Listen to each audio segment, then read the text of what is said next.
Okay, so if you're taking notes today, I just titled this 3 questions for purity. 3 questions for purity. So this is what we're going to be talking about, right? How do we, as men, live pure lives when it comes to relationships, dating, sex? How do we do that, okay?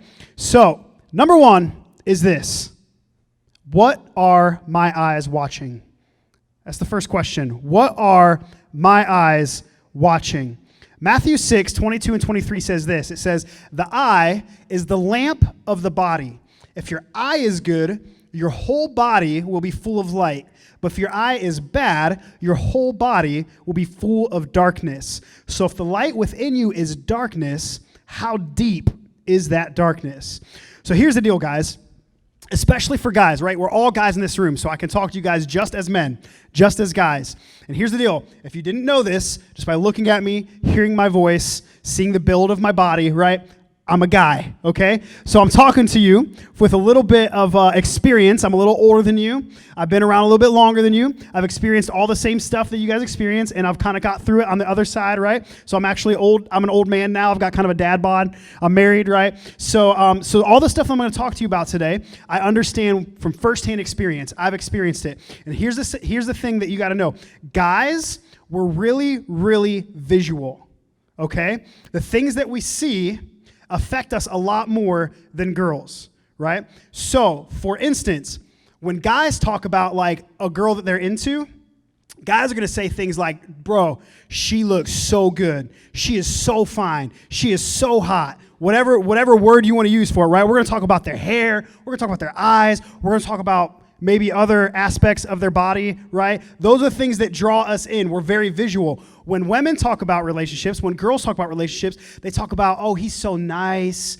He calls me beautiful. They talk about more relational things, right? Guys, we care more about things, right? And so visual things is really big to us. Girls they're more relational, okay? So here's what that means for you is if you want to have if you want to set yourself up for success, you don't want to fall onto the wrong side of relationships, get into things too early. You have to be careful with what you're watching because the things that you look at are going to have a huge effect on you, right? So here's what that means. If you've got guys at school who are coming to school with magazines that they shouldn't be coming to school with, or they're pulling out their phone and they're Googling things and they're showing you pictures that you know what I'm talking about, you shouldn't be looking at, right? Or let's just be real, it doesn't have to be anything crazy, right? Like could be Sports Illustrated, could be the bathing suit, the swimsuit edition, right? Like we all know it still looks good. It's still fun to look at, right? Well, here's the deal. As guys, God actually made us that way. It's fun to look at for a reason, but not right now. That leads us down the wrong path now. So what you got to do is understand, like, it doesn't matter if I have the opportunity to look. I need to know what's good for me to look at right now, what's not good for me to look at, and I'm actually going to guard my eyes and look at the things that I should be, because this says that if your eye is good, your whole body will be full of light. But if your eye is bad, your whole body will be full of darkness. So the things that we look at actually affect us spiritually. Okay? And they can actually draw us into wanting the wrong kinds of relationships with the girls that we're with. So let me even put it this way. Like, have you guys, maybe you have like an older brother, an older friend or whatever, who started hooking up with girls, maybe doing things with girls before they should have, and all it turned into was a bunch of drama when they were down the road? Have you guys ever known anybody like this? So I'll tell you, like, I'm the youngest of, how many brothers do I have? I'm the youngest. There are 8 of us, 8 boys, 2 girls. There's 10 of us total, right? So I'm the youngest, so I have 7 older brothers, right? So I got to see all my older brothers make a lot of really dumb mistakes with their relationships, and I got to learn from them. I made my fair share too, but one of the things, I have brothers who they started getting into serious relationships that they shouldn't have been getting into earlier than they should have been getting into them, and I had brothers who were having babies while they were still in high school, and they're not able to take care of them. And it's hard on them. It's hard on their relationship with the person that they were with. It's hard on their family because now their family's got to take care of it. Why does all that happen? Because we start looking at things that we don't need to be looking at, start getting drawn to girls in a way that God made us to get drawn to them, but at a time that we weren't ready to be drawn to them that way yet. Okay? So guard your eyes. What are you watching? What are you looking at when you're looking at a girl? How about look at her respectfully and look at her in her eyes? Okay? Like, just real talk, okay? There are things that you can divert your attention to that's not good, or like when you're talking with a friend, when you're talking with a buddy, what are you looking at with him? You're looking at his eyes. You're talking to him. Why? Because he's a friend, because you're not trying to get anything out of him. Treat girls the same way at this stage, okay? Does that make sense? So it's super important. As guys, we're super visual, so be careful what are you looking at, whether that means in person, whether that means on a screen, whether that means in a book, in a magazine, okay? Be careful what you're looking at. Second question to ask yourself is this: who am I trying to impress? Who am I trying to impress? So Philippians 2:3 says this. It says, do nothing out of rivalry or conceit. You guys know what conceit means? Anybody? Conceit is when it's all about me. Like, if I'm conceited, that means I think the highest of myself. I put myself above everybody else. I only care about number one, right? It's just me, right? So do nothing out of rivalry, which means I'm not trying to compete with anybody, or out of conceit, meaning I'm putting myself above everybody else. It says this, but in humility, consider others as more important than yourself. So here's the deal. Visual is really big for us, right? When we see something we want, we go after it. When we see a girl that's hot, that excites us, we want to do things, right? But it doesn't just end there, because part of what draws us into unhealthy relationships is when we are wanting to impress the guys around us, or when we want to feel better about ourselves. So I don't know about you guys. I'm just going to assume that it's the same for you that it was for me. But when I was in school, guys were always like dogging on other guys if they didn't have a girlfriend. Or they're like, bro, she wouldn't even talk to you. Like, yeah, right, guy, you're ugly. Get out of here. She ain't talking to you, right? Or like, you feel like you got to live up to it, to be a man, you got to get the hottest, finest girl you can get, because then you're going to shut all the other dudes up. You're going to shut all the other guys up. If you're not dating somebody, you're not cool enough, whatever. No, like, none of that matters. Who are you trying to impress? Those guys? What are those guys, like, what do they even know? Like, half of you would be like, you look at half your friends and you're like, no, that guy's an idiot, right? Like, it's true. Like, so why are you trying to impress them? So here's the thing. We're not supposed to do things out of rivalry, out of conceit, putting ourselves above. We shouldn't care about impressing others. But actually, what I love about this verse is it says, consider others as more important than yourselves. And so check this out.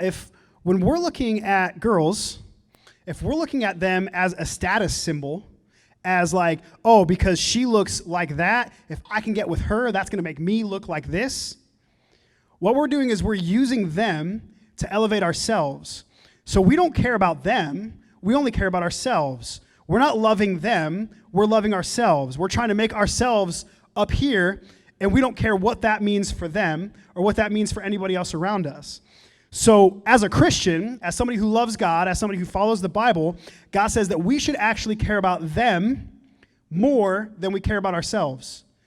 Life for us as Christians isn't about elevating ourselves. It's not about making much of ourselves. It's not about putting ourselves up on the highest pedestal we can. Jesus said that he actually came not to be served, but to serve others. So as Christians, the way we live our life is we live it by helping other people, by loving on other people, by serving other people.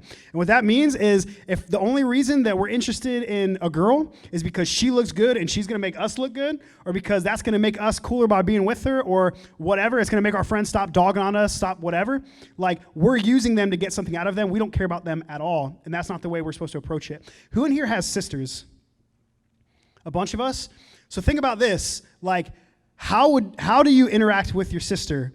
Hopefully, not just fighting all the time and like you don't hate each other, right? So I've got some sisters. I care about my sisters. I'm going to protect my sisters. I have a son and a daughter, and one thing I'm always telling my son is I'm like, you protect your sister. She's older than him and bigger than him right now because they're only 8 and 7, so they're like pretty small. But at some point, when they get older, they're in junior high, they're in high school, he's going to get bigger than her, stronger than her, and he's going to protect her, right? Well, as men, we should be protectors of the people around us.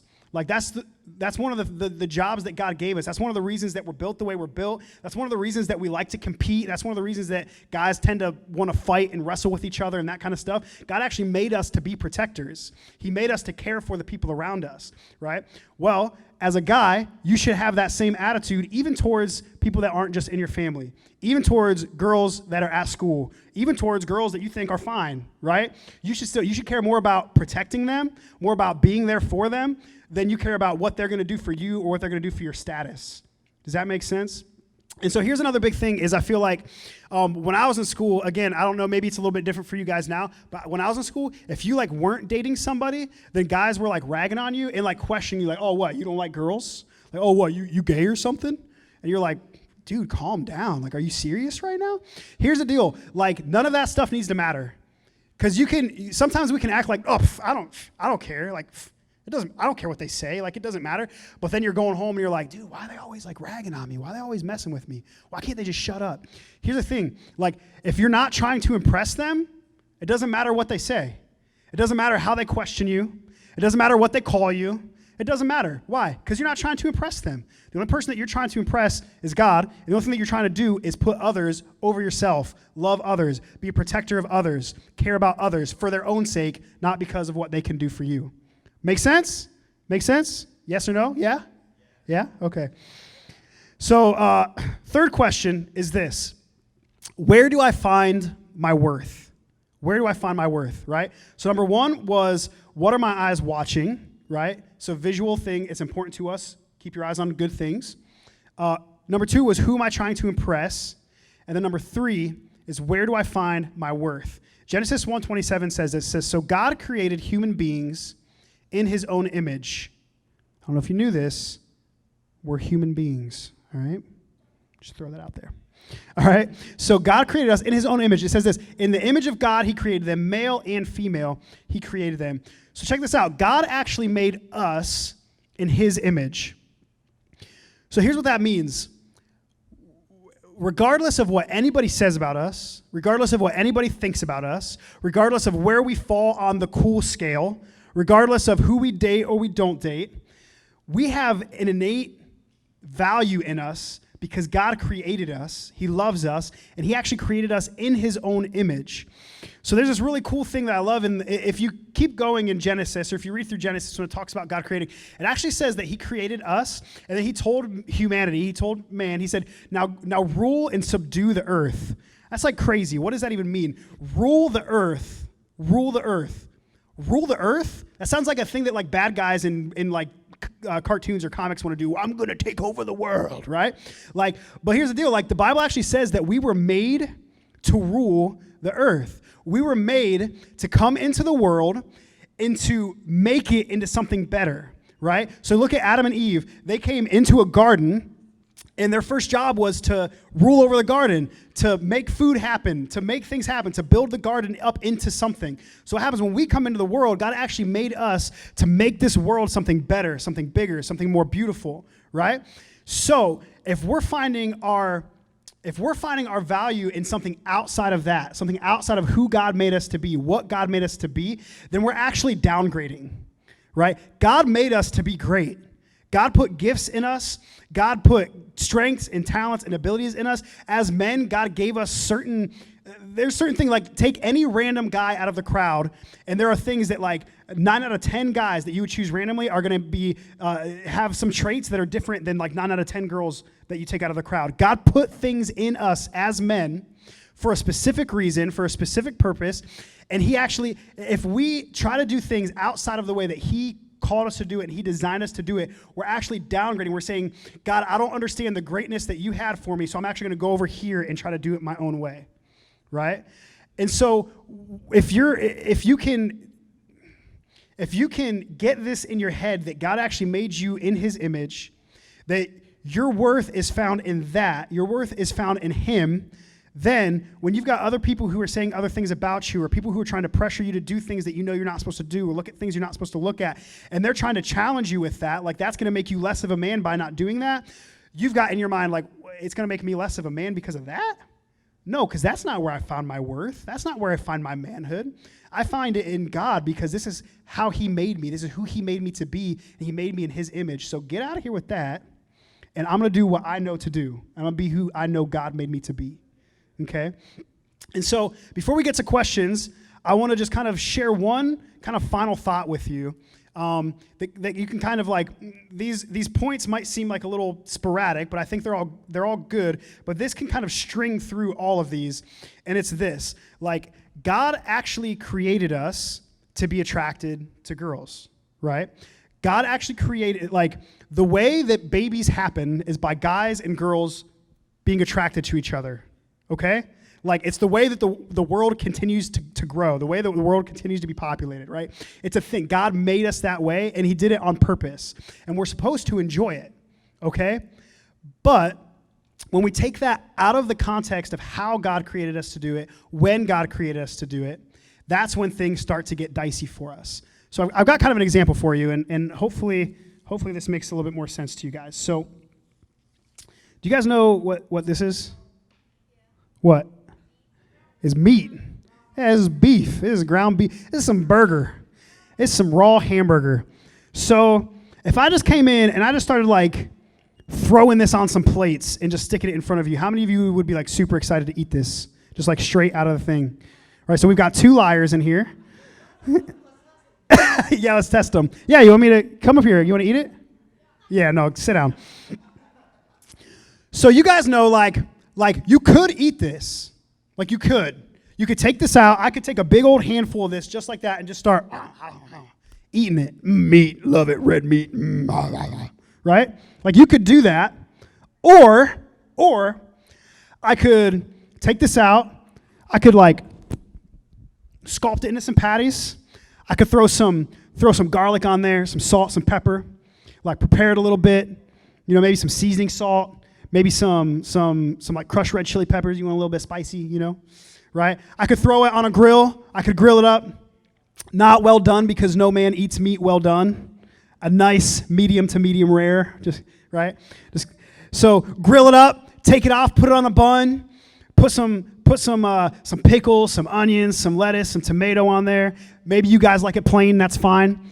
A little bit of cheese. Yeah, a little bit of cheese. Bacon. Absolutely some bacon, right? Now, if I had that, you know what? Actually, maybe McDonald's did it for me. Oh, look at this. Now, who would want one of these? Who would want one of these? Oh, I got another one.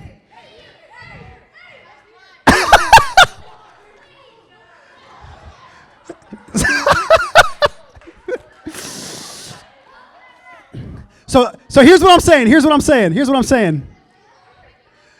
Nobody, hey, 5-second rule. Somebody pick that up. Come on. Okay, go sit down.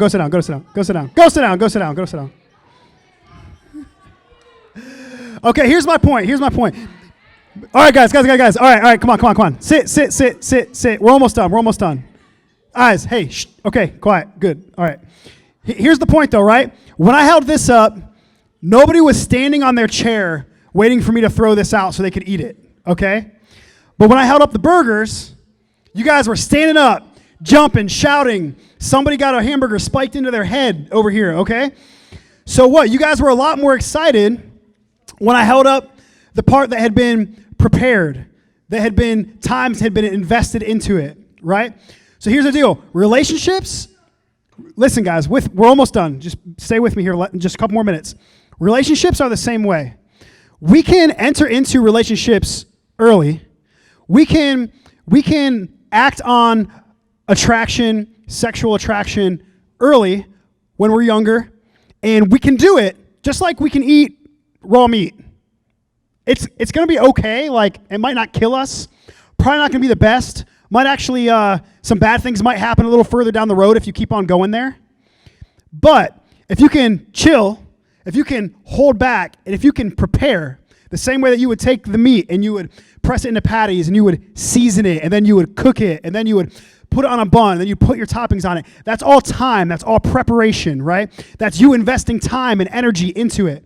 If you do the same thing with relationships, you would just chill, if you would just hold back, if you would pursue God, and you would ask your pastors and ask your parents, when's the right time for me to enter into relationships? And then you would get into those relationships, and you would pursue God together and pursue a godly relationship. And then as you grow together, then you would kind of continue with that attraction. And then in God's timing, when you got married, you began to pursue the sexual part of that relationship. Guess what? Now, because you took time, because you prepared it, because you spent time investing into it, and you did it the way that God wanted you to do it, you're going to end up in a good place because God actually made you to enjoy it. He actually made it to happen. But when we do that outside of God's timing, like eating a bunch of raw meat, like you might be able to do it, but it's going to make you sick in the long run. It's going to be bad in the long run. But if you can chill, if you can hold out, and if you can do it the way God wants you to do it, it's going to be way, way better in the long run. It's going to be like that McDouble instead of that raw beef that you don't want. Okay? So I'm not, yeah, now you guys are trying to be funny because I called you out on your nonsense, right? So that's what we're talking about tonight. That's it. That's what I got for you. We're going to go to questions just in a second, if we have any. But I just want to reiterate to you guys, like, relationships are good, and God did make us to be in them.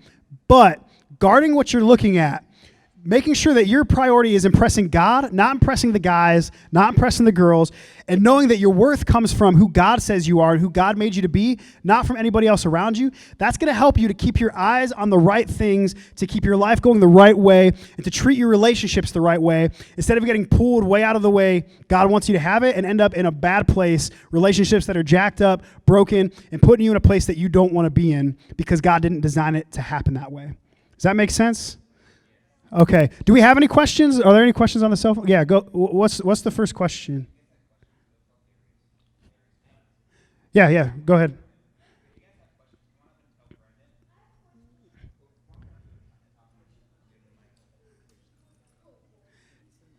Yeah. What do you have on Sony texted in? And if you have a way to text in, text that number. Go ahead. What's the first one? When is the right time to start dating? So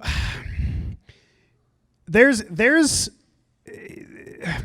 can be really hard, like black and white answer to this. I don't think that's always the case. I would say this, definitely not in junior high, in my opinion. I would say absolutely waiting till high school. Absolutely, maybe waiting till out of high school. Okay, but I would say this: if you don't like that answer, here's what you do: talk to your parents about it. Talk to your youth leader about it. Talk to Rich. Talk to your group leader, whoever it is. Because here's the deal. For you, if you're going to like see a hot girl and you're going to want it right now, and you're going to want to date, and you're going to want to hang out, and you're going to do that, and so you're the worst judgment. You're the worst judge of when to start dating because you're going to want to do it like right now. But if you can talk to people like your parents who are a little bit wiser than you, they're a little bit older than you, they know a little bit better than you, and they love you, they care about you, they want what's best for you. Or your leaders in here, guess what? They care about you too. They're not going to hold anything back from you just to be a jerk. The only reason they're going to tell you no about something is because they think it's what's actually best for you. So if you really want to know, talk to your parents, talk to your youth leaders. If they give you their blessing, then go for it. If they don't, be humble enough to listen to them and then just wait. Be friends with that person. Guess what? If you can't be friends with them and then in 6 months or in a year or in however many years, then they're still interested in you, then they weren't interested in you enough to begin with anyways. So just chill. It doesn't matter. So, all right, next question.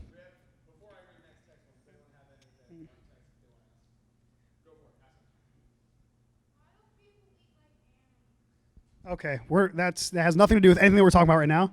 So, go ahead. I'm saved, but she's not. Is that wrong? Here's the thing. We should absolutely be in relationships, relationships with people who aren't saved. Like, we're supposed to love everybody around us. God put us here for that reason. We're supposed to help people know who Jesus is, see who Jesus is. So we should be in relationships, as in friendships, with people who aren't saved. When it comes to dating, first off, I would say you shouldn't be dating right now anyways. Like I just said, did you talk to your parents about it? Did you talk to your youth leader about it? I bet the answer is no, so talk to them first. But let's just pretend you did, and they gave you their blessing, said like, oh yeah, you can date, which they wouldn't have, but let's just say they did.